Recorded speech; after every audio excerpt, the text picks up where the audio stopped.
Hello and welcome to the SpiderNerd.com podcast. I'm your host, Jonathan Weber, aka SpiderNerd, the webmaster of the site. And joining me today for the podcast is Mr. Thomas Patterson. Hi everybody, how you doing? I'm doing pretty good, Thomas. How about yourself? Pretty good. With my paycheck, I got PlayStation 4, so I'm pretty happy about that at my mom's. So that's pretty damn good. Yeah, I have both of them. I have at both of my houses. I have a PlayStation 4 now, so I'm doing pretty well. Thomas, the hardcore gamer, bought two PS4s in the course of 2 months. Exactly. Damn. I have to get the Amazing Spider-Man 2 game. I'm gonna do Let's Plays of that. It's gonna be awesome, but you know. Yeah, feel free to post those on the site when you do those. All right. Feel free to post those. Yeah, we can get some people to watch those, I'm sure. Okay.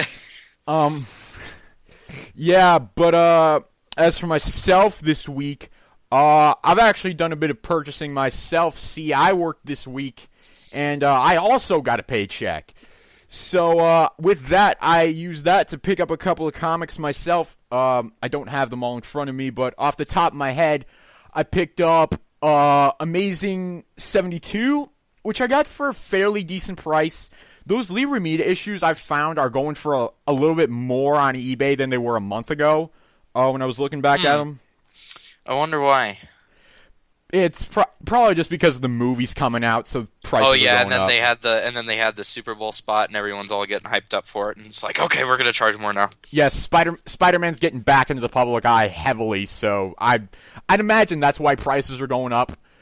But Iron Man 3 opening weekend, please let it be, please. I really want this movie to succeed. I really, really do. So we all want this movie to succeed because this movie succeeds, then we get more of them. Exactly, and they've done such a great job so far. So yes, but I picked up Amazing 72 for about $20. So it's not that bad, but I normally don't like to pay more than $15 for single issues, but Lee Remeda issues, I do kind of hold an exception to that, because I do realize massive exceptions. Yeah, Lee Remeda, Lee Ditko issues, I do kind of hold as the exception to that because really those are valuable issues, so obviously they are going to go for more, because it's the Stan Lee run, and everyone knows that's the best run. Yeah, I'll probably I'm actually gonna try to get some of the Gary Conway stuff, like the original Clone Saga and Death of Gwen Stacy. I want to kind of check those out before the movie comes out. So definitely pick up the original Clone Saga trade. They have every single issue from the Clone Saga. Yeah, that's gonna be a good one. Yeah, I actually own that trade. I got it for I want to say $25 on eBay. I found it for $27 new on Amazon, so... Yeah, I got it on eBay. I don't really like to pay Amazon prices that much, but, you know... It's only $2 more than what you paid for it. So. Yeah, so... Well, and it's brand new, so... Yeah, mine was brand new also. Mine was never opened, so... Oh. Like it was in plastic and stuff, so... Oh, that's nice. Yeah, it was actually very nice. But, what else did I pick up this week? This week I also picked up on eBay Amazing 151 and 152. 152 I actually picked up in my local comic shop this week because I had a gift card to my comic shop, and so I picked up Superior 26 with that, but I also decided to use it to pick up a back issue, and back issues are so expensive at my comic shop. Like, they wanted $20 alone for Amazing 103, and I'll tell you that. If it was like 100. If it was 100, I would understand that, but that's not even a Stan Lee written issue. Like, that's a Roy Thomas written issue. Yeah, and he's not really a big author. You don't really hear his name very much anymore. Yeah, he's not really around that much. So, but they wanted $20 for that, and so I couldn't do that because my gift card itself was $20. So I picked up Superior 26, and then I just scavenged the bins until I found something that fit my budget. And Amazing 152 came up, so I picked that up. Read that. That's a good comic. And so I just but it was part 2 of a story. So I was like, you know what? I think I need part 1. So I went on eBay and found Amazing 151 for $6. So got a pretty good price on that. And then I picked up Amazing 421 for, I don't think it was too much. I don't remember what the price was, but it wasn't too bad.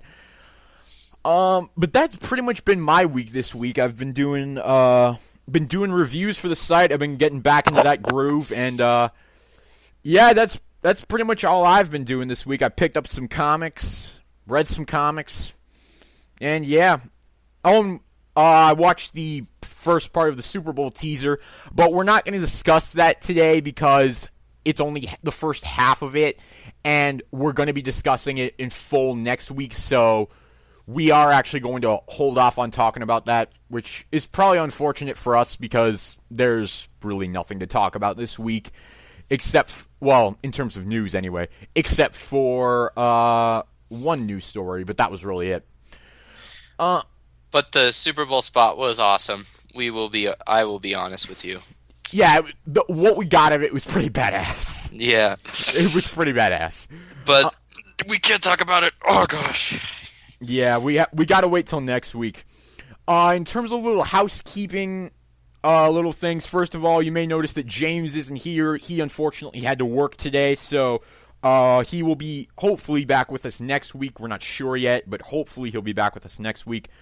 Also, I said this last week, and I'll say it again here, we still do not have any ratings or reviews on iTunes, and Thomas and I would really like some because we'd like to know how we're doing. We got some comments on our earlier episodes, but now that we've kind of established a solid format, we haven't really gotten any reviews based on that yet, so we really would like it if everyone could, or even if just some of you could give us some feedback on how we're doing. So, good, bad, positive, negative, whatever feedback you want to give us, we appreciate all of it, and we will listen and take to heart every single word of every review. And other housekeeping news, I just wanted to point this out, that Thomas and I discovered today that our podcast is number 1 featured on iTunes for our podcast host.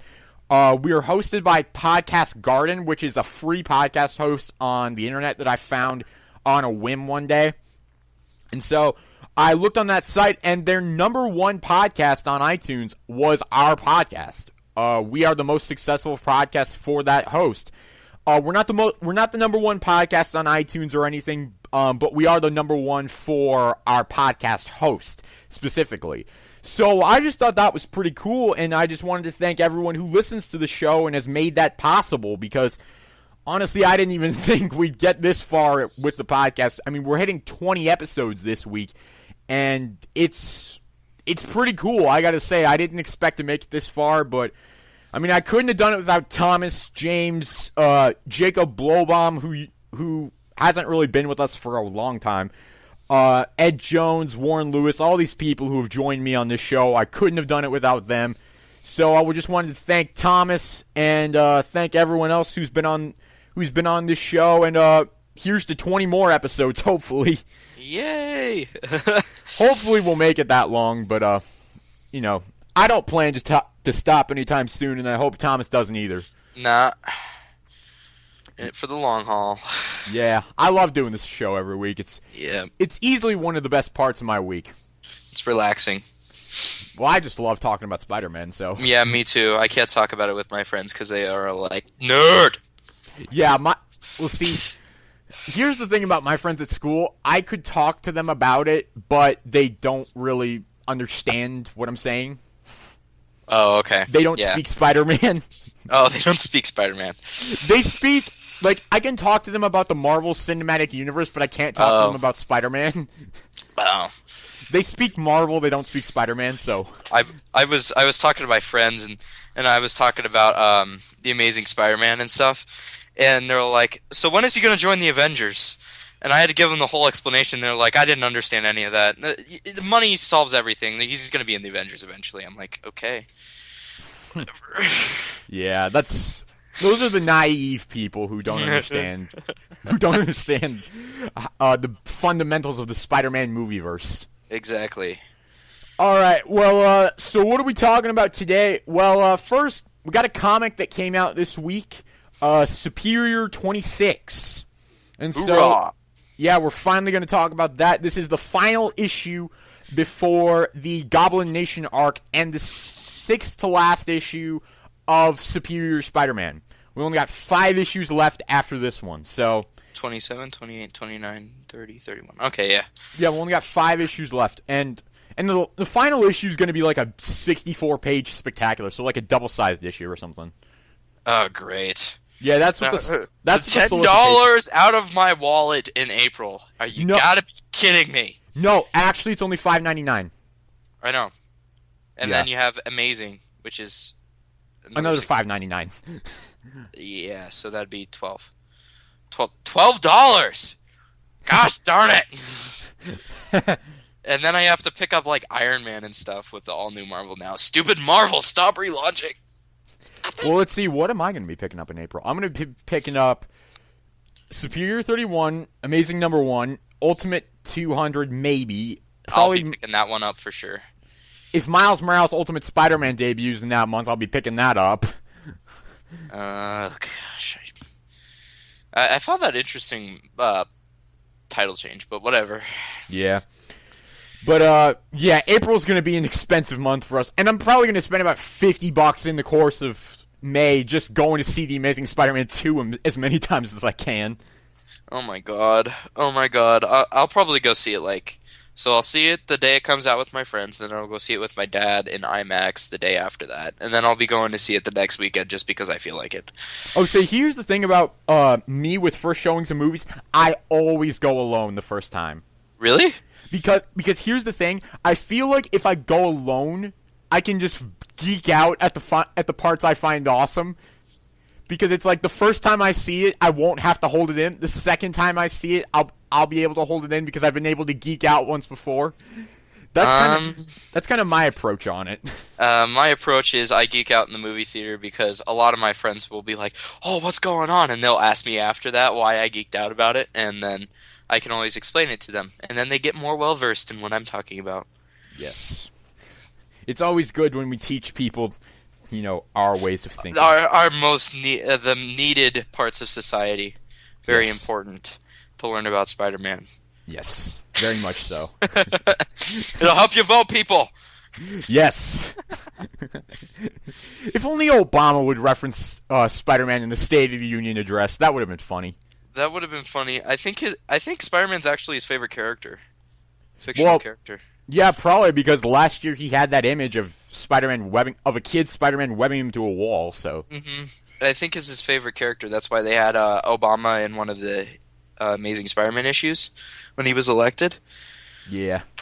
So that was pretty interesting. If you don't like anything else about the guy, you can at least respect his character choices. Yes, at least he has good taste in superheroes. But Superior 26, moving on to that issue. First off, we got it's written by Mr. Dan Slott, and drawn by 3 separate artists, Humberto Ramos, Javier Rodriguez, and Marcos Martin. So we got 3 separate artists on this one. And we'll get into that a little bit later in our little discussion of the issue. But the issue itself opens with the Green Goblin and the Hobgoblin basically having it out on each other, destroying each other's armies. And until the Green Goblin says, "Stop, Kingsley, this is pointless and costly." And they decide, we can't destroy our armies because the Spider has one too. We then switch to a scene of Spock trying to using his Spider minions to take down a squadron of soldiers or whatever. I don't know what they're called. They look like they're wearing hazmat suits. But he is stopped by the Avengers, who quickly take out the entire squadron of soldiers that Spock's forces was trying to take out. In a pretty badass way, too, I am not going to lie. And they say, your probation is over. We have to talk to you now. We then get switched to a scene of Peter Parker in his mind, kind of basically reminiscing on the fact that he is just fragments of himself and his memories are deleted. Green Goblin and Hobgoblin decide to have a tete-a-tete, or a one-on-one, to just to find out who is the superior goblin. Spock refuses to undergo tests by the Avengers. Peter Parker, in his mind, decides not to give up and that he will be free somehow.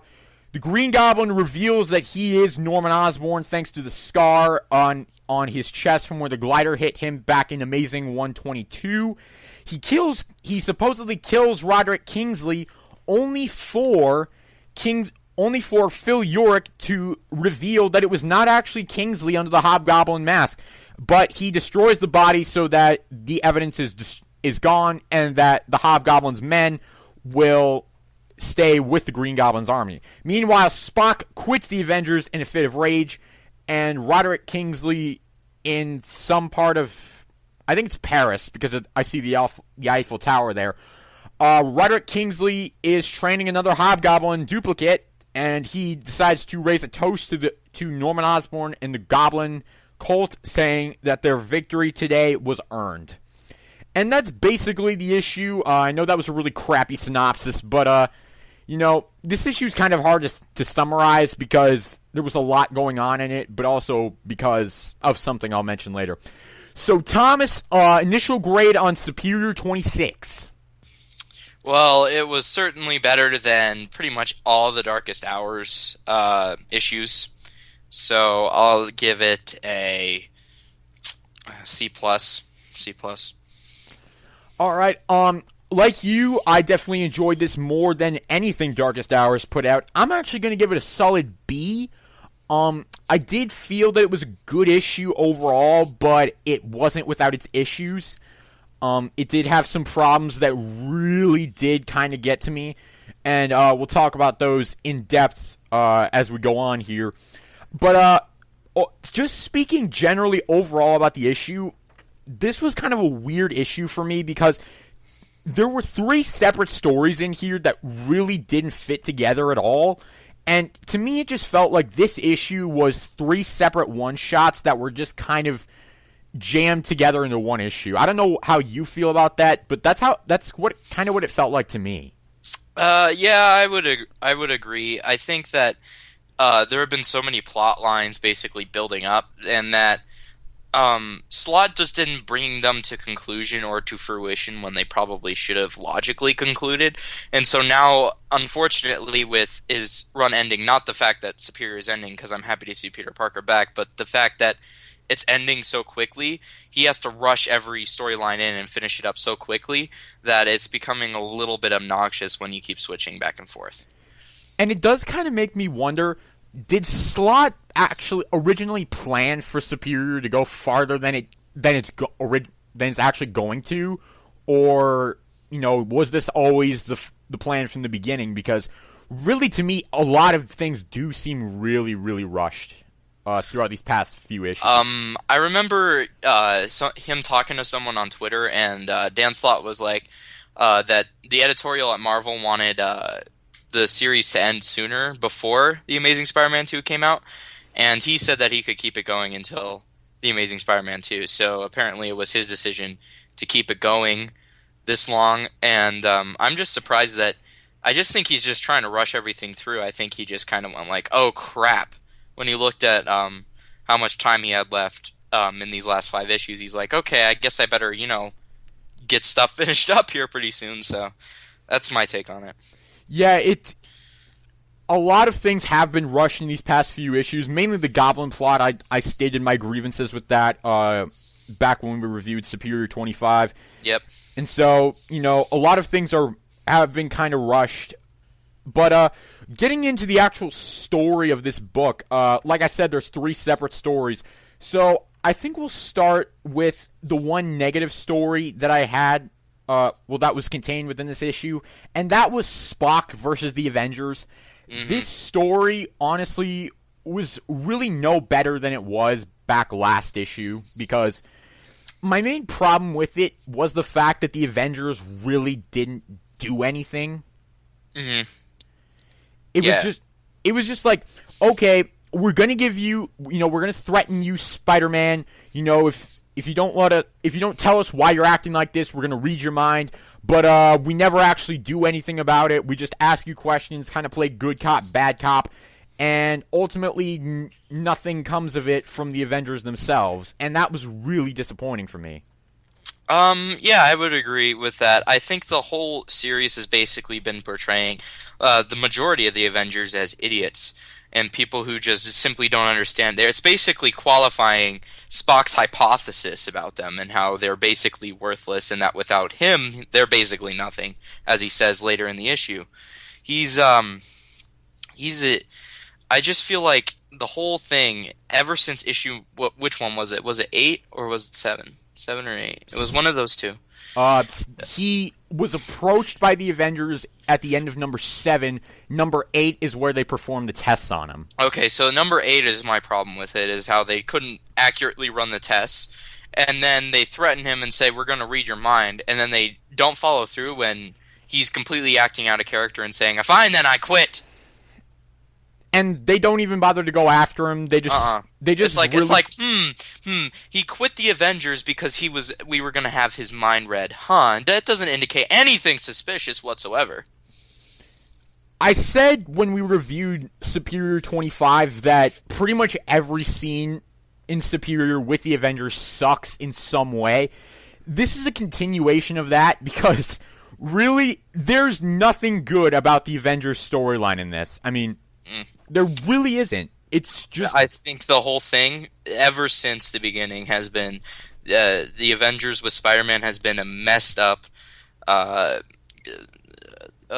confrontation between the two groups of people. I just feel like it just doesn't work very well, and I think that if you can't do it well, just completely get rid of it as a whole. I mean, some people say that about Mary Jane. The two most common complaints I hear about Superior are Mary Jane and the Avengers, and I completely agree. Yeah, they're completely legitimate complaints. And the Avengers in this issue were just written horribly because they did absolutely nothing. Mm-hmm. And you thought they were going to do something after 25. You actually started to get like kind of this idea that they were going to do something after Tony Stark did what he did. And no. I thought maybe they would do something, but see, all I was expecting was more than what we got. Yeah. Was something more than what we got, and we didn't get anything. All we got was one page of the Avengers taking down a squadron of guys in hazmat suits. Exactly. That's really all we got, and while I loved that page, it was absolutely badass. They didn't do anything in regards to Spock, and that just pissed me off. I mean, after the page where Captain America says, your probation, it's over, I honestly thought they were going to fire him. But no, they don't do jack. I thought when he said that your probation is over, we need to talk, I thought they were going to like take him back, run some tests, and actually figure this out. But no. There's still 5 more issues after this left. You have to make sure that you go through those next at least 4 issues before anyone figures it out. And that is the thing that really gets under my skin is like Slott is it's one of the worst things about this story is that it's just being dragged out just to fill the issues when really this story, if it was allowed to go the way it probably should go, it wouldn't last more than I'm gonna use a number here that's probably way above what it could last, but it probably wouldn't last more than 15 issues. I would agree that the logical ending for this was way long time ago, and I think if Slott had actually gone with Marvel editorial on this one, it probably would have been a better story.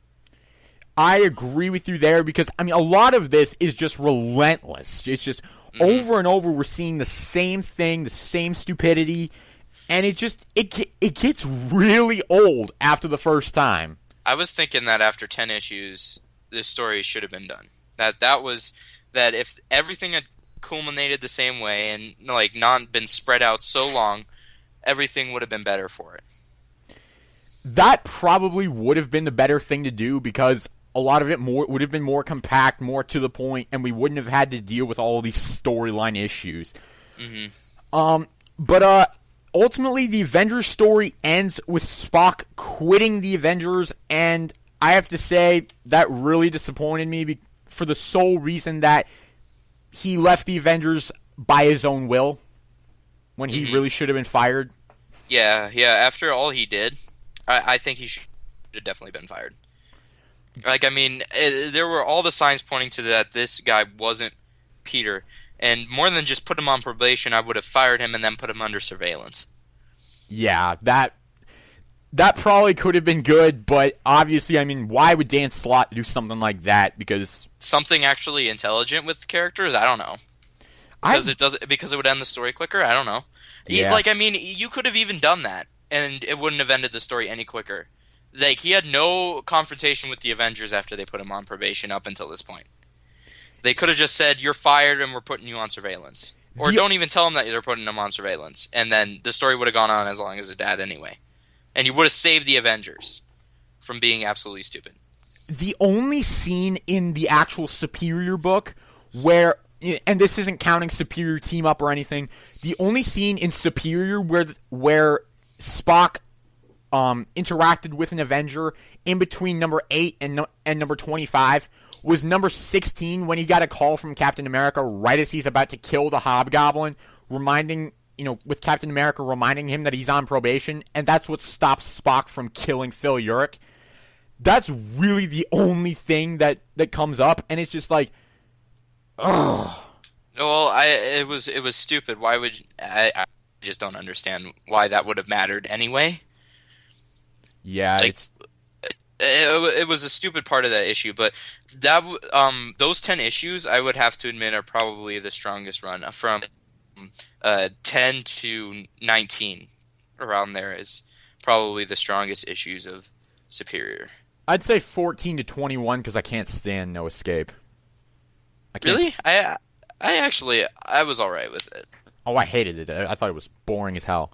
Well, the whole thing has been kind of iffy for me. So those 10 issues made it worthwhile for me to go and pick it up because I actually didn't mind No Escape. I thought it was dragged out too long, just a little bit, but it wasn't that big of a deal for me.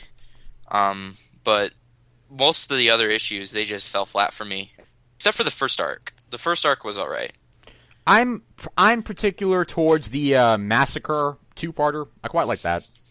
I like that really? Quite a bit. Yeah, except at the end where Otto's being an absolute hypocrite. Oh, wait. That's actually completely in character. Never mind.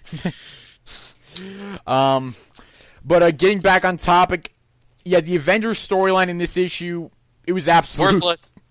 It was utterly crap. It was worthless. It sucked. Yeah, it was crap. Just pure crap. It's just going along with the issues of the series. At least it's consistent. At the very least, you can give it that.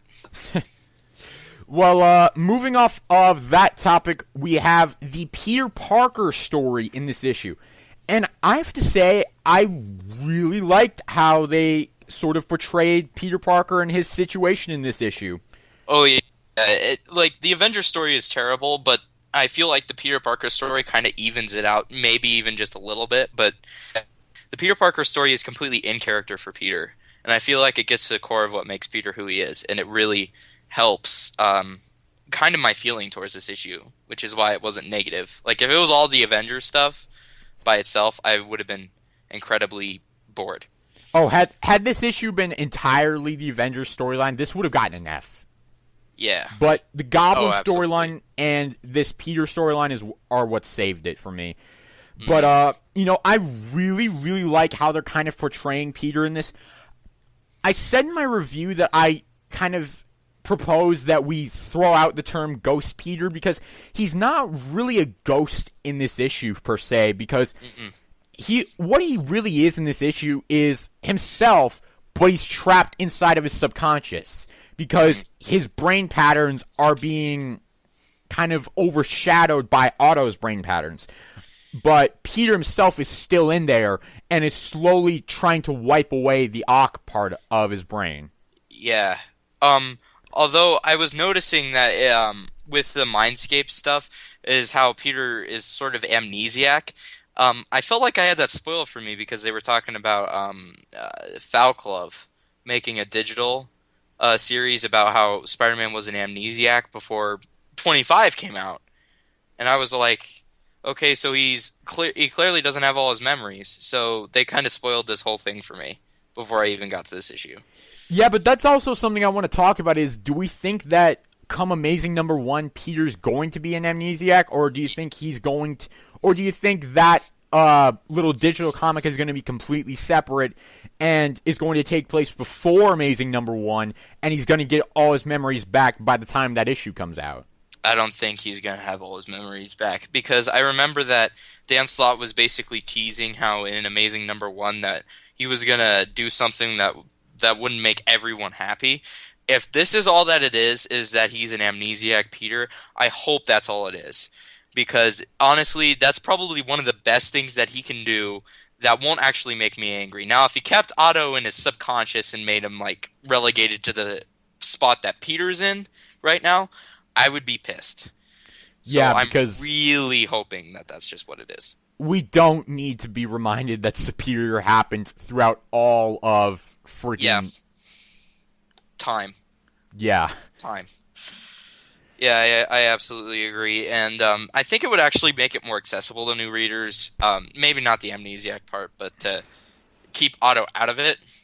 So I'm hoping that they do that, because that would make it easier for new readers to come in. But of course, if he's an amnesiac, that also gives that issue. So yeah, and I found that to be a really interesting part of this issue. But it really is kind of interesting that he even says in the issue that he's fragments of himself. He's not really that he couldn't beat Ock at full strength, and he can't beat him now. But I have to say, my favorite scene in this issue came where he gets the flashback of from Amazing 33, where he's lifting the rubble up, and he says, anyone can win a fight when the odds are easy. It's when the going's tough, when there seems to be no chance, that's when it counts. You made a big mistake, Octavius. The memories you've left me are the key ones, the moments that define me. You haven't wiped me out. You've burned me in a crucible, distilled me to my core. And I know now, more than anything, I'm the man who never gives up. That's who I am, and I will find a way to win. That was absolutely fantastic. Yeah, I agree. There's a lot of issues that I have with Slott's writing, especially when it comes to Peter, and particularly the early issues where he's just whining in the body pretty much. That's all he did. But as of right here, he writes him so perfectly and basically gets to the core of Peter that it really, really, really saved this issue for me. It really did, because of just how well he wrote him in this. And he chose the perfect memory fragment to display and help help symbolize what Peter's feeling with him lifting the rubble up. Exactly. That was absolutely perfect, and that was my favorite part of the issue right there. And then we saw that in Superior 19 as well, him lifting up the rubble, if you look correctly. Kind of that same idea, yeah. Yeah, we got that, except this was like a more direct reference to Amazing 33. Exactly. I really like that issue, actually. I thought that was one of the better ones of the Lee Ditko run. But really, this Peter Parker plot was done very, very well in this issue, I felt. If it was just a Peter Parker plot and they had completely gotten rid of the Avengers, it probably would have been an A for me. Had it been just a Peter Parker-focused issue, it really would have been an interesting one. Because, and here's another topic I do want to bring up. This Peter, he says that he's not dead. So, of course, he's not the Ghost Peter that we saw in Superior 1 through 9. But it does also bring up the idea of, was that Ghost Peter that we saw in 1 through 9 the actual Peter Parker? Because here's the thing. Ock says in issue 9 that those memories that he left sort of took on their own consciousness. They manifested, and became Ghost Peter. Is this the same Peter that was? Because this is the real Peter from what they've established. I think it's actually Peter Parker. I think that I remember reading that a lot of people were getting really upset because Ock just said that he was just a manifestation and that's all he was. And then Slott came on and he's like, "Whoa, whoa, whoa, guys, don't get too worked up. That's just what Otto thinks." So I think that Otto was just coming up with a reason to kill him again. Because I think the whole point was, oh, I'm actually moral. This is not the real Peter. So this thing needs to go away. So it's not really a human being or anything. When it really was, it was Peter again. So that's an interesting thing to think about as well. And I mentioned that in my review as well. You know, obviously this is the real Peter Parker. Because that's very much established within the first 3 narrative boxes. He says, I'm Peter Parker and I'm not dead. That's the difference between him and the Ghost Peter, is because the Ghost Peter was constantly mentioning the fact that he was dead. Yeah. So, yeah. They've established that this is the same Peter that was also Ghost Peter. But then again, there are conflicting things. It's like they're establishing that they're the same thing, but they're also contradicting themselves at the same time. Exactly. Yeah, it's a very different attitude he has now. Yeah, I felt like he was a lot more whiny back then, and on top of being whiny, I thought he was kind of acting out of character with how much he was just so he felt really okay with it actually. In the initial issues, I thought he would be angry, but he was just kind of like, "Gosh, this is so unfair!" Like a kid that didn't get to go out to eat or something like that. It was now he's feeling like, "I'm angry. I'm gonna take my body back. You made a mistake, Ock. I'm gonna come back." And so I feel like this is more in character than it was before. Once again, the signal for me that this was written correctly for Peter Parker was the fact that I heard Christopher Daniel Barnes' voice while reading this issue. So, once again, I do have to give Slott props for that. He's written Peter Parker correctly in these past 2 issues, in my opinion. Mm-hmm. So, really, I've been impressed with that, because I was actually reading some back issues of Slott's Amazing Run this week. Okay. And I had some trouble hearing Christopher Daniel Barnes' voice when I was reading them. This issue, I had no trouble at all. I heard it. It was solid. And honestly, that is the signal for me that Peter Parker is being written correctly. Yeah, Christopher Daniel Barnes is definitely the voice I hear when I hear older Peter. Younger Peter, I always hear Josh Keaton. Like, anytime, like a younger Peter, it's always Josh Keaton for me, and then the older one is Christopher Daniel Barnes. And I could definitely hear it this time, whereas before it just sounded, I don't really know. It sounded like Drake Bell, actually. Oh, gosh. For me in the first 9 issues, because of just how whiny he was and everything. It was very Drake Bell-ish for me. Yeah. I can't disagree with you there. But overall, this Peter Parker plot, it was very interesting, and we liked it quite a bit. I think that's fair to say. Yep. Finally, moving on to the Goblin plot in terms of the final story aspect of this issue. The Goblin plot, I felt, was very, very entertaining. The main part of it that I really do want to discuss is the end of it, because that's really where all the interesting stuff happens. Mm-hmm. First of all, we'll just get right to the big thing immediately. Do we actually believe that this is Norman? I absolutely don't. The solicits for number 31, I believe, say that we will find out who the Goblin King is, and he's touting that he's Norman Osborn. I don't think it is. I definitely don't. I think it might be Harry, to be more in line with the Amazing Spider-Man 2, or it might be someone completely different. I definitely don't think it's Norman, though. Definitely not. I don't know who it is, because, they establish in this issue that it is supposed to be Norman, but I don't know if I believe them. I definitely don't believe them, because I feel like it's too out there for what the solicits are basically giving us. So I definitely don't think it's Norman. I'm on the fence. I really am. I'm going to have to see some more proof as to whether or not this is Norman. I'm really going to have to see some more proof. Well, I mean, the gash was a pretty good idea, but I think that you could I feel like you could probably just try to fit that in with something else. You could.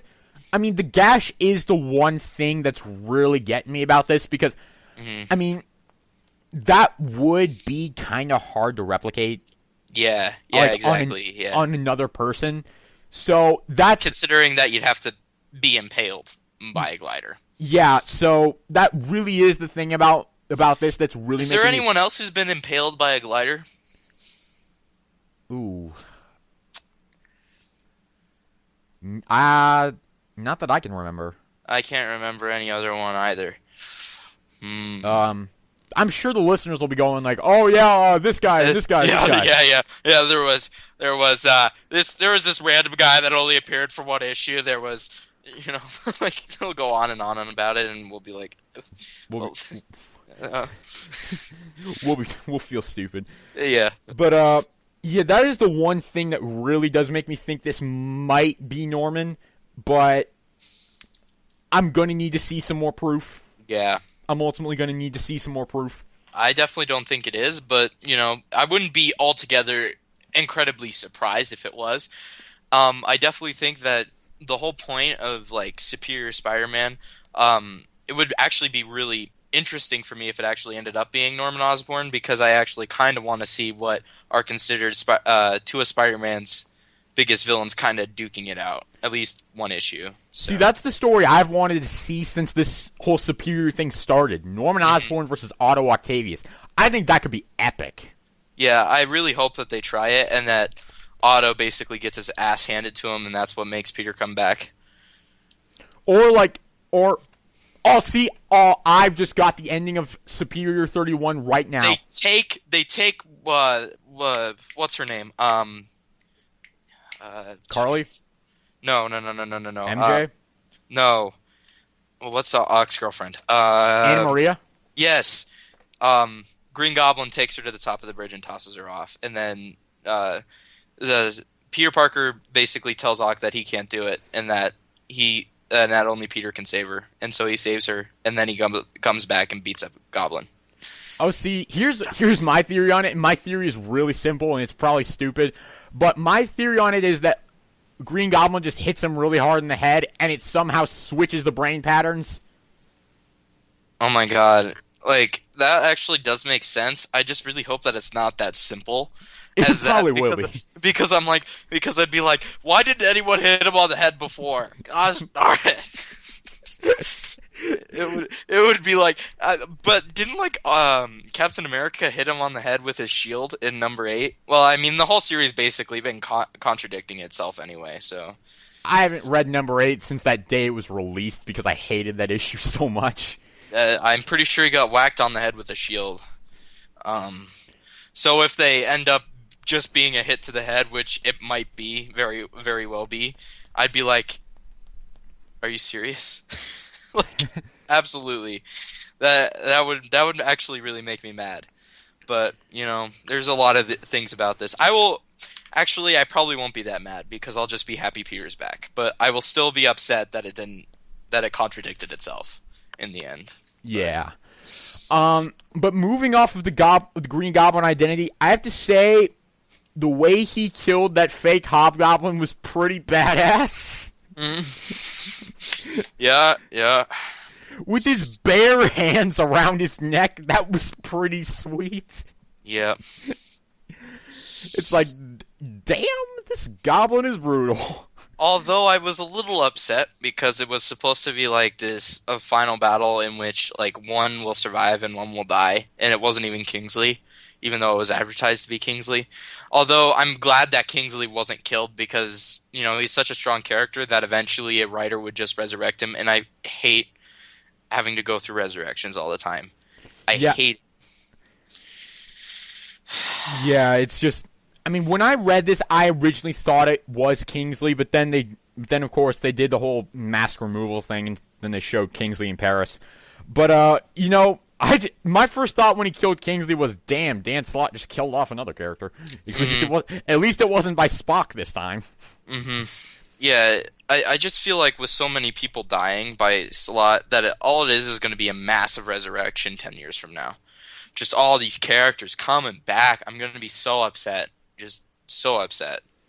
Yeah, but Yeah, overall that was pretty badass, I have to say. And there was a lot of witty banter between the Green Goblin and the Hobgoblin that I really did like.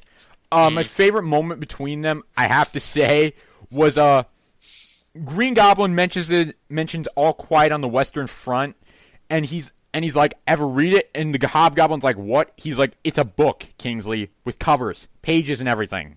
I was like, that was pretty funny. That was awesome. With covers and pages. I could just imagine him saying that. That's hilarious. That was probably the line of the book for me. That was apart from that little Peter Parker speech. In terms of comedy, that was the line of the book for me. Yeah, the Peter Parker speech was very in character as a seriously toned thing, and then that would be the comedy line, the thing that you can recite just to be funny. Yeah. That's going to be something I'll use on one of my friends when they say it's a book, and then I'll be like, yeah, with cover, pages, and everything. Yes, that was pretty good. Yeah. But overall, we really don't have much else to say about the story of this issue. I do just want to talk about the art a little bit. The art was a big con for me in this issue because of the fact that it kept switching styles. Yeah, I hate when issues do that, mostly because it kind of ticks me off when you're like trying to figure it out. It ruins the continuity of the issue. It really does. It makes it difficult to follow. Yeah, and it pulls me out of the book every time. You know, it's like, it starts with Ramos, then goes to Rodriguez, then goes to Martin, then back to Ramos, then back to Rodriguez, and back to Martin, and then all this. And for anyone who doesn't know, I did manage to figure this out. Ramos did the Goblin plot, part of the issue. Rodriguez did the Spock Avengers plot, and Martin did the Mindscape. Martin did the Mindscape. So for anyone who's confused about that, that's who did what with this issue. Basically, furthering our argument that this should just be 3 one-shots. Yeah, I mean, that's how I honestly felt when I finished reading this issue. That wasn't a very compact story. It felt a lot like 3 stories just jammed into one. I felt like it should have just been, instead of just switching, they should have just done all of the Goblin stuff in one part, and then say, now you're going on to the next part. Here's the Avengers plot, and then finish that, and then go to the final Peter Parker plot, and then that could have been it. And then it would have made a better sense, actually. I felt, but whatever. It really would have. It would have made more sense for them to do that. So, that was my one big kind of creative con. Besides the Avengers storyline, I really didn't like the art in this issue. I'm really hoping that. Well, I mean, but your favorite artist is coming back for the next arc, so you should be happy about that. I know. Yes. And then you get to deal with Ramos for the entire The Amazing Spider-Man series. Fuck. Yeah, I'm not happy about that, but at least you're not saying that your dog's barf looks better than it. Yeah, that's a little extreme. I mean, like, I don't really like it that much, but it's better than what I would do. Okay? Yeah. You have to admit that there is some level of talent, even if you don't like it as much as other artists. We've gotten spoiled, so. And I will say I did enjoy Ramos's work on the Goblin plot in this issue. I felt it was probably his best work on Superior yet. I would definitely agree. I think he draws Goblin in general really well. I actually do like how he draws the Goblins. So. Yeah, but overall, we felt this was a decent issue. Not anything too special, but a nice lead into Goblin Nation. So, final grade, Thomas? I'll bring it up to a B-, probably. That'll probably be my final grade. I'm going to stick with my solid B. I enjoyed the issue, but it's not without its problems. Alright, so moving on to news topics now. We have really nothing to talk about except for one little news story that did manage to come up this week, and that is that Emma Stone talked a little bit about The Amazing Spider-Man 2 and her relationship with Peter Parker. So if I can just... Oh, of course, my website's slow, so... If I can get back into that news story, that'd be very helpful. And she is teasing her death for the 500th time, guys. Yeah, because we all don't know that she's gonna die already. Well, she was teasing it before the first Spider-Man, and she's like, I really hope that we, go through the actual storyline. And then Mark Webb had to stop her halfway through that interview because it was hilarious. Like, she's going off about how, this is going to happen later, and then he's like, shut up! All right, here's Emma appeared on air with Ryan Seacrest this week, and I've actually listened to that interview, and yeah, I did. Yeah, it's not really anything special, but she revealed some aspects of her character. License suspension, even though that's not true, apparently. Don't listen to the stories, guys. Yeah, seriously, that license suspension thing, I don't buy that at all. Me neither. Emma was quoted as saying the following: basically, they're going to see the continuation of the Spider-Man story, which is the hero's journey, and he's up against a whole new squadron of villains, and he's struggling with promises he made in the last movie and the consequences he's made of the... Oh my gosh! This is a long sentence! Holy shit. What it's like to be in love with somebody who you promised to not see anymore. Basically everything we already knew, guys. And I think the intention the whole time has been to tell Gwen's story as closely to the comic as possible, unquote. Oh my gosh, that was a run-on sentence. There's so many ands. I didn't even realize, and there's no commas in this baby either. I think the thing is what could even really be considered news is the last sentence. Really, that is it, and that's what we're kind of picking at here because we've got literally nothing to talk about this week. So sad. We're literally picking at this right now for something to talk about, but exactly. But honestly, we're just saying that Gwen is probably going to die in The Amazing Spider-Man 2. However sad that makes John over here. Yeah, I'm going to cry. I'm probably going to cry in the movie theater when she dies. I will be too. Honestly. Although in the comics they said that the reason they got rid of her is because the editorial thought she was getting stale, I'm not sick of seeing Emma Stone on screen at all. So it'll be for a completely different reason. Just because the precedent is there for her to die. Yeah, because they have to kill Gwen off in every single universe now. Exactly. Whether it be Ultimate, whether it be the Spectacular Spider-Man cartoon via direct-to-DVD video, whether it be the movie, they have to kill her off and everything.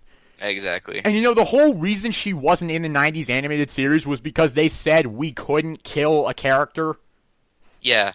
Yeah, because the precedent is there. I feel like this is almost like the United States justice system, which sucks, is that you have to deal with precedents first. And I would really hope that this would be one of the times that they didn't go with precedent, because I really do like Emma Stone as Gwen Stacy, but it definitely seems like the direction they're going is to kill her. And I feel like, actually, it's going to get a lot of crap for killing her, because everyone's going to be like, now you're copying The Dark Knight! Oh my gosh. That's seriously all I've been hearing from people. It's like, they're gonna kill Gwen because they want to be like the Dark Knight. Are you effing stupid? I'm sorry. That's the most ridiculous thing I've ever heard. Do you not know anything about Spider-Man? It is like, this is the thing that ended the Silver Age of comics, guys.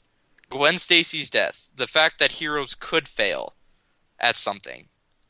Yeah, pretty much. And the fact that Spider-Man killed her in the first place, pretty much, that's the argument. Yeah. That's a little upsetting. That's going to be a little upsetting if that's what ends up happening, which I think it will be. Yeah, I really don't want to see Andrew Garfield accidentally kill Emma Stone. That would be so upsetting. I would be in tears over that thing. I think that there would actually be a few people that would leave the theater. Maybe.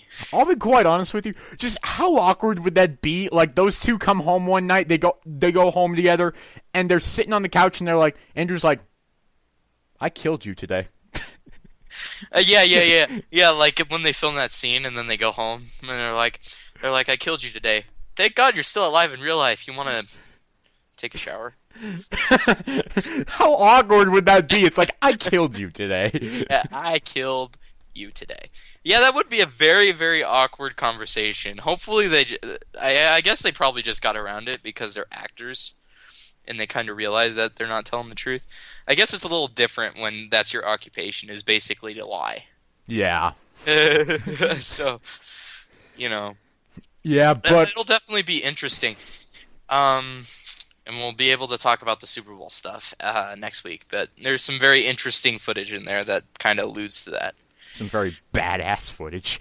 Oh my god, a lot of really cool new footage. Oh. Yeah, I remember on a podcast a couple weeks ago, I don't remember what episode it was on, but I remember I said that whenever we discussed the Super Bowl spot, that it was going to happen. I said that there was probably not going to be any new footage. Yeah, I was wrong. Yeah, they really did go the whole 9 yards on that. And everyone's been saying that the CGI has been looking like a video game. No. It is probably the best CGI I've seen for a superhero movie probably anywhere. Like, I mean, you could probably make the argument for Man of Steel, but I didn't really like that movie all that much. So... No. Damn. Yeah, it's really all we can say about this news topic is Gwen's probably gonna die. She's gonna die. And that's the end of the story. And then hopefully Shailene Woodley comes back. I need that kind of charisma in my Spider-Man movies. If Emma Stone can't provide it, it has to be someone else who can. Yes, please, no Megan Fox. Oh, dear God. Dear God, no. No! No! Please, no Megan Fox. There were people calling for that. I was so mad. I'm like, how about you just give the girl who can actually act a shot? How about that? Yeah. You flippin' idiots. We're probably going to end up with it now because people were complaining about it. Yeah, that's probably true. But other than that, there's literally no news to talk about this week. Andrew Garfield was spotted at an airport posing with a little Spider-Man fan. Oh, how cute, but nothing to talk about there. Yeah, yay. Andrew Garfield's a nice guy. We knew that. Yeah, we've known that since 2011, so... News? Yeah. And in other news, the sky is blue. Yes, and in other news, my cup of milk is empty. Damn. And in other news, Gwen Stacy's gonna die in The Amazing Spider-Man 2. Yeah, pretty much. Alright, well, now we're going to move on to something that Thomas actually wanted to talk about, which is our opinions on the movie series going forward. And since Thomas decided that we should do this, I'm going to let him start the conversation. Okay, well, I was just thinking that we could do this because there's really nothing else to talk about, and we don't really get to talk too much about just our opinions on things. I watch a movie talk show where people ask questions, and it'd be good to actually try to kind of introduce that segment if we maybe could, but we don't get enough questions to actually address them as of right now. We don't get any questions. So I just decided to try to promote an idea. So I was thinking, because I was actually reading one of the number 121, which is the Death of Gwen Stacy issue. And it's basically Peter gets sick with a virus after coming home from Canada. And so that's why he didn't jump after her like in the original Spider-Man movie. How he jumped after Mary Jane and caught her that way. Although, with the way he caught her, he probably would have broken her in half. But nobody really cares about that. She died. But I was thinking that it would actually make a whole lot of sense to actually go into the Clone Saga eventually. And I think that that's actually probably the direction they're going. If not, definitely not in Spider-Man 3. But I'm thinking that's probably what they'll do for Spider-Man 4. Is kind of go into the Clone Saga, which they said was Spider-Man 4 was definitely going to be just a Spider-Man movie, and Venom and Sinister Six come after that. So this is actually confirmed in an interview with A.V. Arid. But so yeah, I was thinking that a Clone Saga is definitely a possibility to do it. I think that what's probably actually going to end up happening is all the clones die at the end, like in the Ultimate Universe, but you still get to see a Clone Saga on the screen. And I think it will be the original one because the second one sucks a lot. The second one doesn't suck a lot. It's too long. Okay, fine. It goes on too long. It outstayed its welcome, almost like Superior Spider-Man was going to be if they didn't end it soon. Actually, I feel like it's already outstayed its welcome, but yeah, nope, it really has.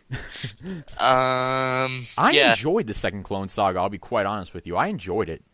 I really want to read the original Clone Saga because I feel like that one's probably much better. The original Clone Saga is very strong. I've read it, and it's very strong.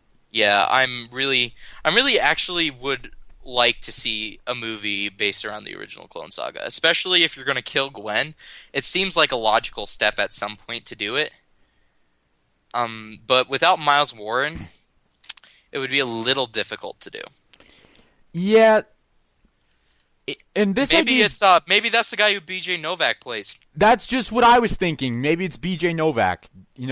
That's a possibility. Co-worker at Oscorp with her. That is a possibility. That is a very big possibility. Because I know you mentioned on a previous podcast that you thought maybe that would be Otto Octavius, but maybe it could be Miles Warren. He doesn't really look it. I think he looks actually a lot younger than Otto and a lot less round than Otto probably would. Yeah. So that's why I thought Alfred Molina was really good in the role.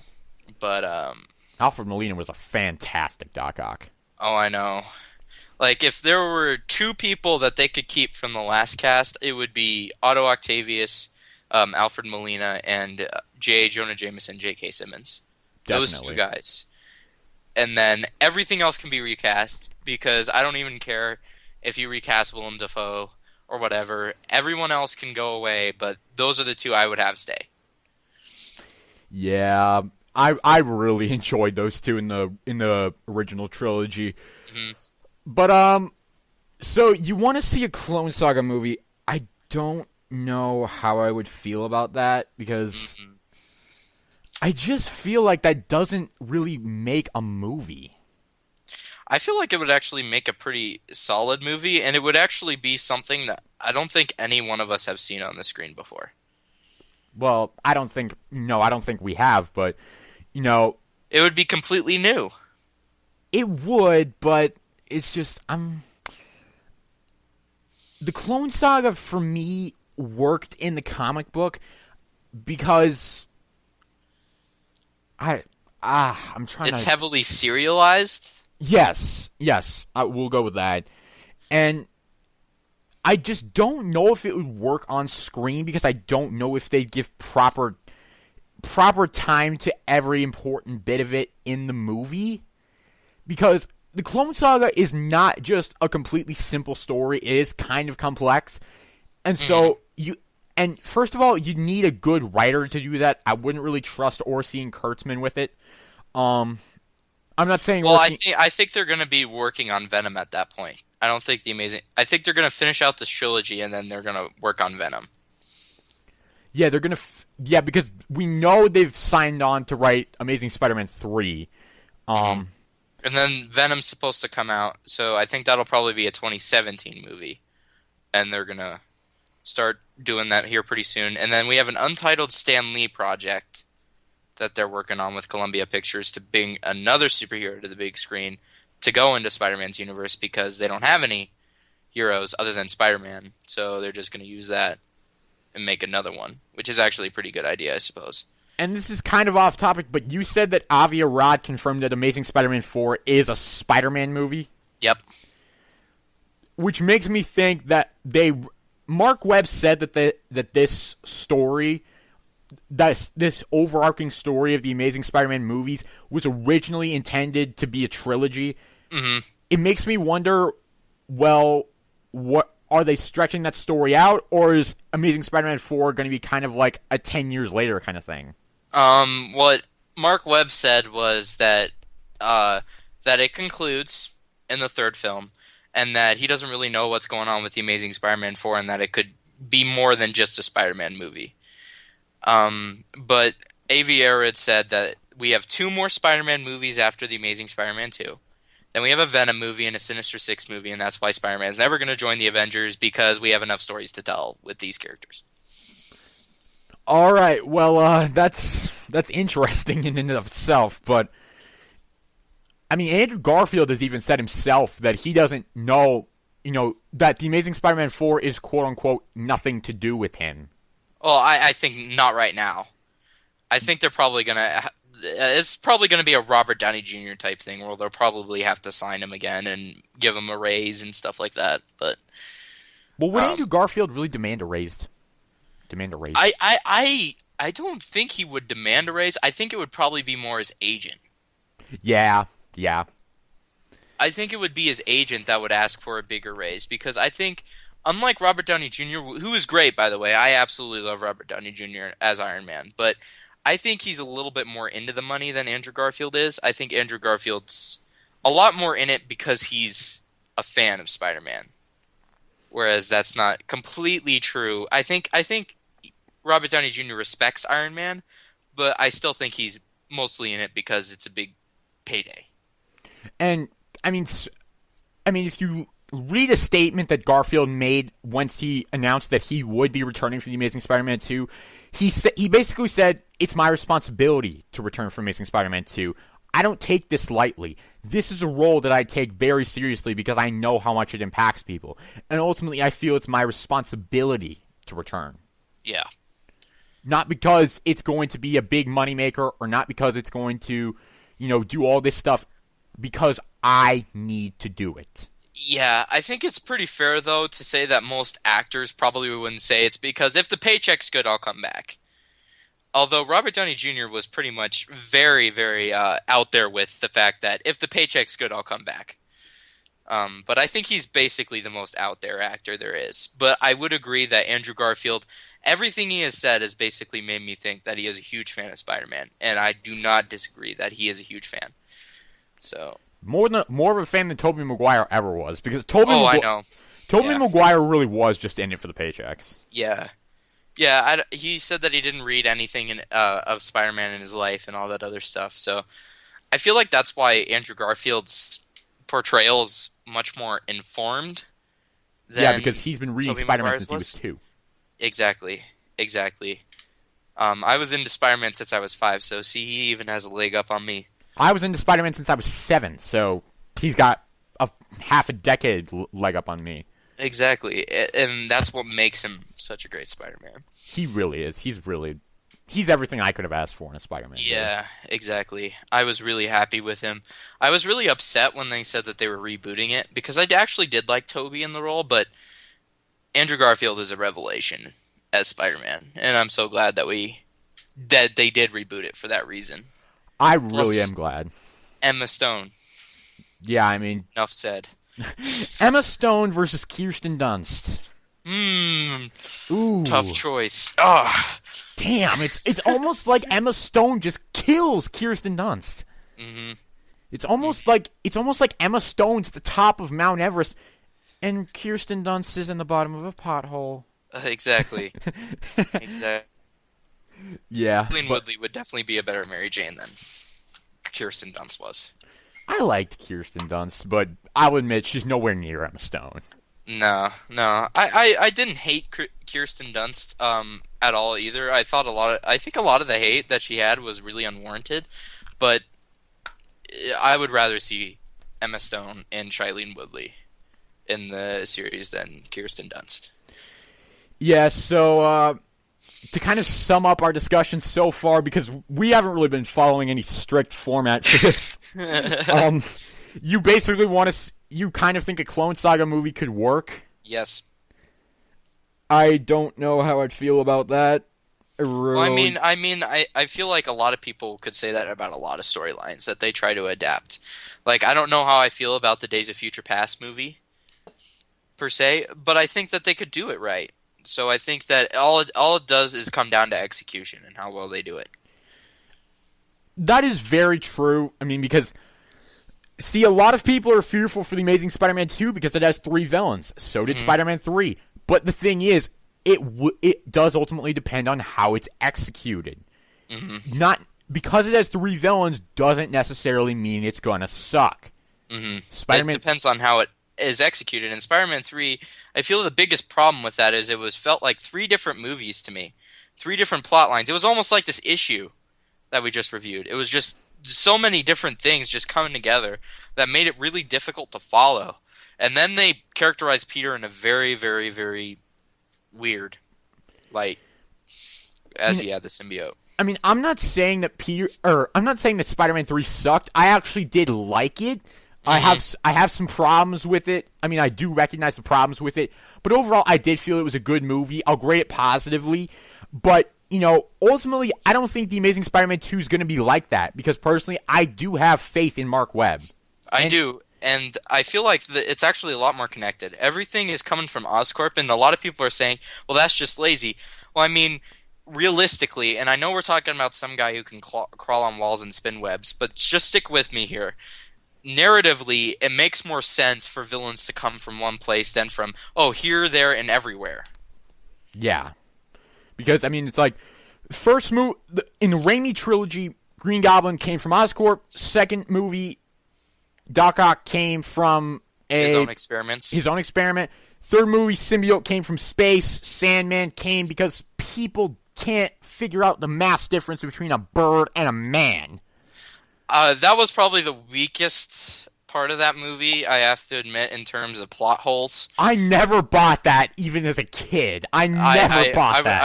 I was completely shocked that they were just like, it's probably just a bird, it'll fly away. Hey, that I watched how it should have ended. Hey, why don't you go and check out and make sure that it actually is a bird before you mutate the crap out of someone because you were too lazy to get up and check. Or it's like, it's not even that. Do they not have some sort of like scale that says how much the mass has changed by? Because they even said that the mass changed. Yeah, it's like the mass changed. It's probably just a bird. Well, that's a big ass bird. Yeah, it's like, come on. I seriously would have laughed out loud if they said, "Well, that's a big ass bird." That would have been the best line of the movie. Exactly. It's like, it's a bird. Now take it. Now do this experiment. God. Let's see how this works on mammals. Oh yeah, then we saw, and then they're like, "Oh look, there are police searchlights over there." Yeah, that means nothing. That'd be funny. Let's see how this works on birds. Exactly. But that's just kind of what I'd like to see. I would definitely like to see the Clone Saga eventually, because I feel like it is a great emotional payoff to Gwen Stacy's death. So yeah, I think that could work. And if they want to bring Emma Stone back for another movie, yeah, you wouldn't be upset about it at all, I would wouldn't you? be. I really wouldn't. I mean, I'm skeptical for a Clone Saga movie. I really am. I think it would help the story if you just brought Emma Stone back. I really am scared for a Clone Saga movie, but more Emma Stone is something I'm not opposed to. So, you know what? And it would probably be the only way that you could get it. It probably would be, which is really sad. Wait. She signed on for 3 movies, so they could just skip her in The Amazing Spider-Man 3, don't do flashbacks, and then in The Amazing Spider-Man 4, bring her back. Wait, did she sign on for 3 movies? Yeah. Oh, I didn't know that. Yeah, she signed on for 3, just like Andrew Garfield is. Oh, see, I wasn't aware of this. I thought only Andrew was signed on for 3.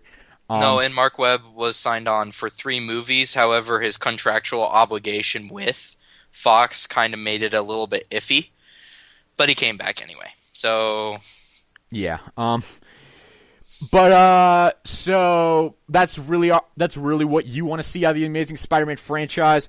Yes. Personally, what I want to see is the Sinister Six led by Norman. So maybe the Sinister Seven.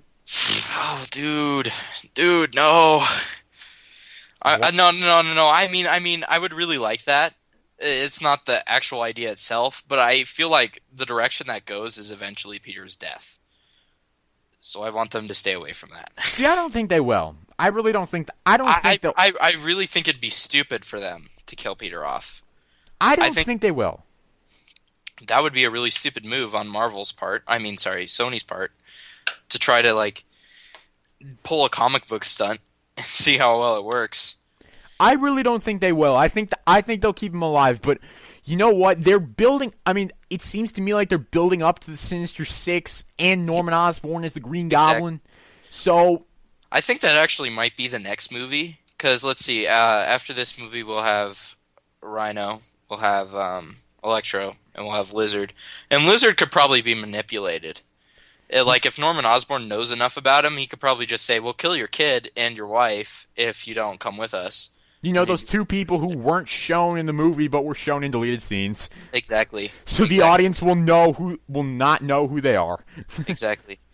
So, you know, that'll probably be what happens if they bring the Lizard in, just kind of manipulate him into helping.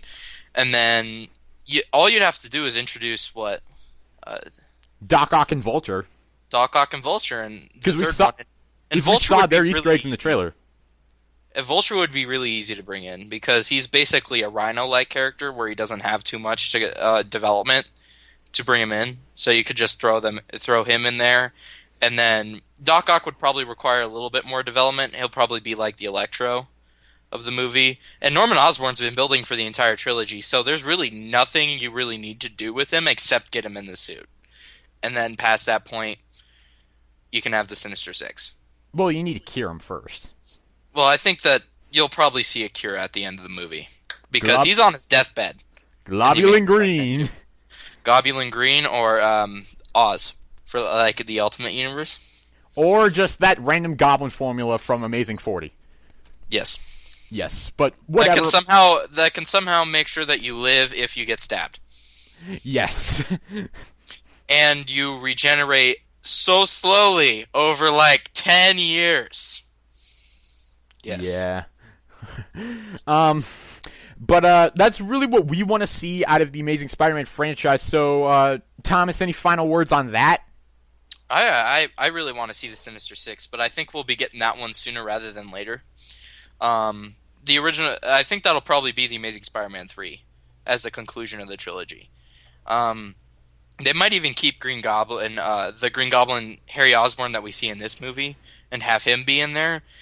I doubt it, personally, because they'll probably make Norman Osborn the new Green Goblin that leads the team. But, you know, anything's possible, I suppose.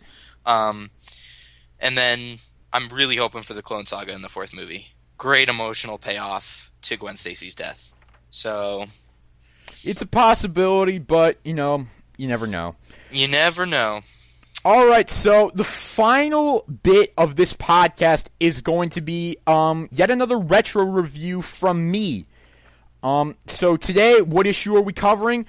Today we're actually going to be covering Amazing Spider-Man number 14, which is the first appearance of the Green Goblin. Now, a little bit of background as to why I chose this issue. Well, first off, Thomas, have you read this issue? Hold on, I'm going to get it right out. Okay. Yes, a little bit of background as to why I chose this issue. I've read this issue before, and I remember not really enjoying it. I felt that it was kind of a weak intro for the Green Goblin, and it wasn't really what I kind of hoped it would be. Is this the movie one? What? Where Spider-Man goes to, like, this guy and gets cast in a movie with the Enforcers? Yes. Yes, I have this one. Yes. I felt that it was kind of a weak issue, and I just felt that it was a weak introduction for the Green Goblin. And plus, it wasted about 4 pages on the Hulk. So those were my initial gripes with it before I reread it today.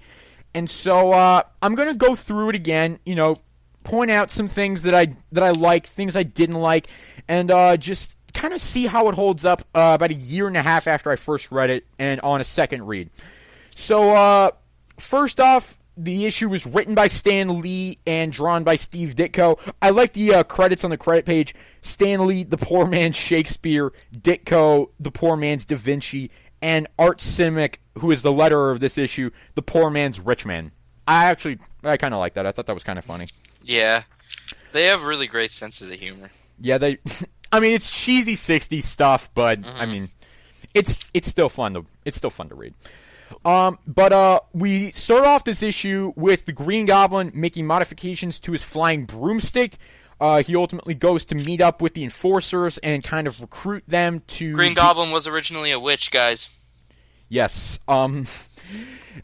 He meets up with the enforcers and makes them his lieutenants. Meanwhile, a movie director is sort of, I don't know, crying about the fact that he can't get any inspiration for a new movie until the Green Goblin comes in and promises him Spider-Man, the real Spider-Man in a real movie. Meanwhile, Peter Parker and Flash Thompson is getting jealous over Liz's attraction to Peter Parker. Peter is just kind of being like, oh, haha, this is really nice. It's really flattering that Liz is paying attention to me. But then he hears about the Green Goblin flying over the city, so he goes as Spider-Man to investigate. Green Goblin tells Spider-Man about the movie, and ultimately Spider-Man goes to visit the movie director, and they sign on for a deal. Excuse me, sorry. Talking for an hour and 20 minutes. Well, not just me, but, that's what happens. But Spider-Man gets that movie deal to go down there and enjoy it. Well, not really enjoy, but really kind of get the movie role. He's going to shoot the movie with with actors who are, supposed actors. Sorry, my mind's a little frazzled right now. Supposed actors who are going to play the Enforcers and the Green Goblin. And just coincidentally, J. Jonah Jameson wants to send Peter Parker down there, or out there, to take pictures of the project. So ultimately, there's the excuse that Peter gives to his aunt right there. Ultimately, upon arriving on the set, Green Goblin proposes that he, the Enforcers, and Spider-Man all go and practice their first fight scene in the desert. Ultimately, it ends up to be a trap, and Spider-Man ends up fighting the Green Goblin and the Enforcers for a good 5 pages. Meanwhile, and Spider-Man ultimately leads them into a cave, which they seal themselves into. And Spider-Man takes care of the Enforcers, but runs into the Hulk and fights him for a good 4 pages. And then he escapes the cave thanks to the Hulk. And, he goes outside of the cave, finds the Green Goblin again, manages to send him running. And then ultimately Spider-Man discovers, the director tells Spider-Man that he's not getting paid because the picture was not completed. And so at the end of that, Spider-Man goes home with just enough money to cover his expenses back home. And meanwhile, the Green Goblin kind of reminisces on what happened and says, basically, I'll do better next time.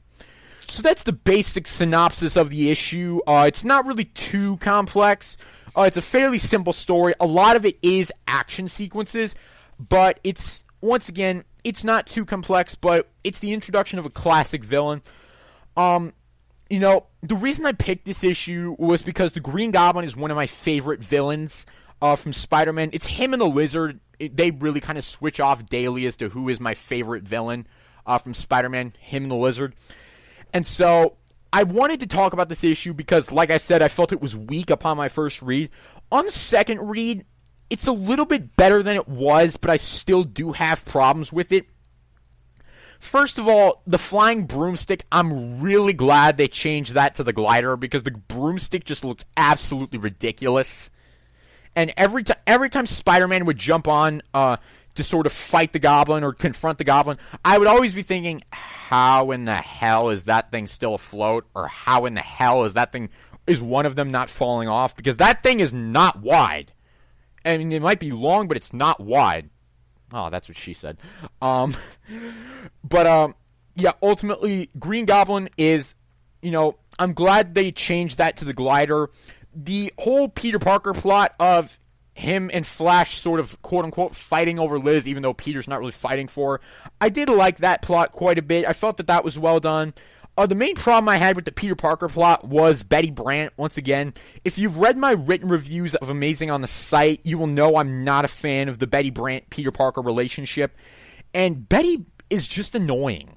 She really is just this annoying Silver Age girlfriend who really just doesn't bring anything good to the story. So when she and Peter interacted in this issue, it really did kind of let me down because she was just annoying throughout her whole appearance. Spider-Man being cast in a movie, I will say, he's taking this guy in a costume's word for it, that he's being cast in a movie.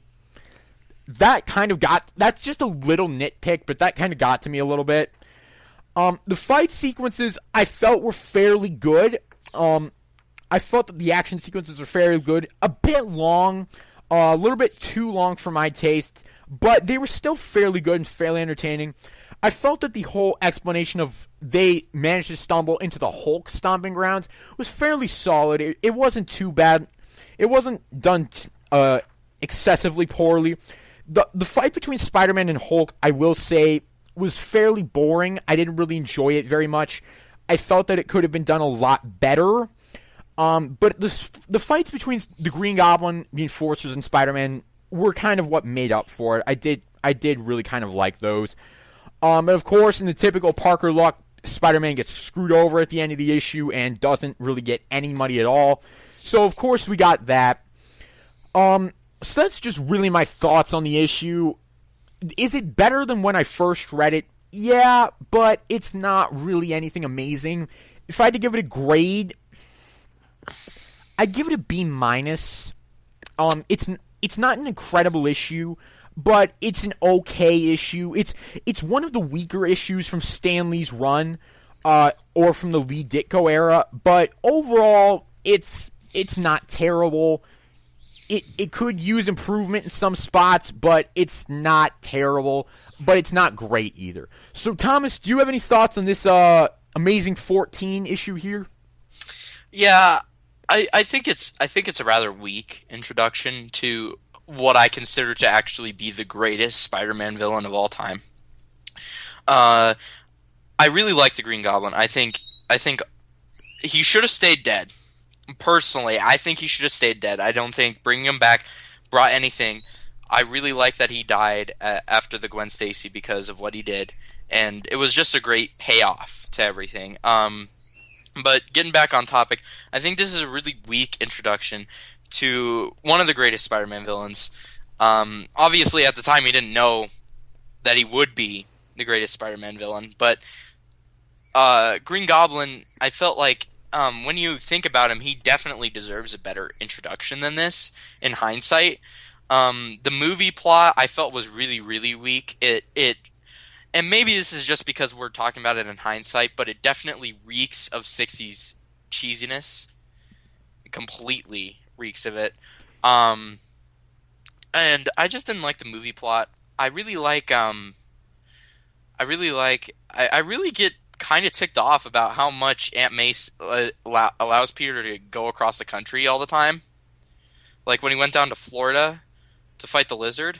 But he's going with that nice J. Jonah Jameson.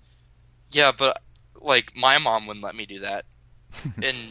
and for someone like Aunt May, who is supposedly very, like on him all the time, she really is really lenient on allowing him to go across the country all the time. Yeah, that is something that should be pointed out. Is she lets him go wherever he damn well pleases.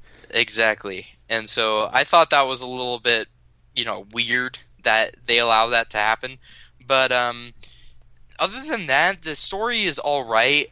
They wasted a lot on, I feel like a Hulk Spider-Man crossover, which I don't really care for, to be completely honest. But the action sequences are great. Green Goblin basically is set up as this villain that's gonna continually haunt Spider-Man, which is good, because I kind of like the idea that Spider-Man has someone he doesn't know the secret identity to. And this is actually the first time, I think, right? Yeah, probably the first time that Spider-Man went up against someone he didn't know the secret identity to multiple times, because he was managing to keep his identity secret, and now this villain is also managing to keep his identity secret. Yes, he did face Mysterio, but Mysterio's identity was revealed at the end of the issue, so that doesn't really count. Yeah, and so Green Goblin and Spider-Man are running concurrently with each other. And then Green Goblin also figures out who Peter Parker is. In fact, he even figures out who Peter Parker is before he figures out who Green Goblin is. So that's actually a very good payoff to basically that storyline, even though he gets amnesia at the end of that episode. Issue. Episode issue. Sorry. I messed up on that. But at the end of that issue, and then 80 issues later, right? Yeah, 80 issues later, he gets his memory back. And then goes after Gwen. Well, he does. No, because there was Spectacular Spider-Man Magazine number 2, and there was also the Harry Drugs arc from 96 through 98. So he got his memory back before 121. Oh, he did? Because I was just reading 121, and it looked like he had his amnesia was restored at the end of 98. He did? Oh, it was? Oh, okay. Okay. Yeah, so that's why. I was really confused. Yeah, that's why. I don't read I haven't read Spectacular Spider-Man. I basically stuck with Amazing Spider-Man in general. So I haven't really read too much before 100. I would recommend going and picking up or going and finding a digital copy or whatever of Spectacular Spider-Man Magazine number 2. It's a really good Green Goblin story. It's 60 pages long, but it's a really good story. I really enjoyed it. I'll be sure to check that out then, because Green Goblin's one of the villains in the Amazing Spider-Man 2. Better to go in informed, particularly if I'm going to do reviews of that. But yeah, I really think this was a rather weak introduction, weaker than I thought it was going. That you think you would get for a villain like this. But it was as far as issues by Lee Ditko go, it was actually lackluster. But it's a lot better than a lot of the stuff that we get today, which is rushed and a whole bunch of other stuff that I have problems with comics today compared to back then. You definitely feel satisfied after the end of these issues. You definitely feel like you've read a lot, and so I feel like you get more for your money when you buy these than you do now, which is like all like decompressed and everything. So, it's still a pretty solid B- for me in general. So, yeah, I definitely like the issue. All right, so that's going to conclude this week's classic issue review or retro review or whatever you want to call it. And that's also going to conclude this episode of the SpiderNerd podcast. Wow, this episode has gone longer than I ever thought it would. I think this is actually our longest episode to date. So, and we had nothing to talk about. Power of the people. How did we do this? I don't know. Oh my gosh. Flipping awesome, that's how. Yes. But this is going to conclude this week's episode of the SpiderNerd podcast. Hopefully James will be back with us next week so that we can all discuss the Super Bowl spot. Yeah, that's really it. So, Thomas, final words for the listeners before we sign off? Go out and check out some comics, guys. There's some really great ones out there, particularly older ones, because as Dan Slott has always said, that if you don't like Peter not being here, then go back and read all the other back issues of him. So kind of being a dick. But whatever. Go out and read some really great comics. I'm definitely going to pick up the original Clone Saga probably this week. So yeah, I would definitely go do that. And Excelsior to everybody. Yes. My final words for the listeners are keep checking out the site, SpiderNerd.com. Keep checking that out. We've got some cool stuff coming up there. Thomas is going to start reviewing a book that I'm not going to give away yet, but he's going to start reviewing a little book for us, and that's going to be fun. I think you're all going to enjoy that. He's going to start writing reviews for us. And, that's basically all I have to say. So keep checking out the site. Keep listening to the podcast. Keep reading Spider-Man. Keep doing what you do, as long as it's good. Don't be Justin Bieber. Don't do drugs and do not drag race. Yeah, don't be Justin Bieber. Exactly. And make sure that you have your blood alcohol content below the legal level, although Justin Bieber also had that. So they were just arresting him. Not that I disagree with that, but they just kind of arrested him for no reason. All right, let's just end this podcast here. So see you guys later. All right, bye.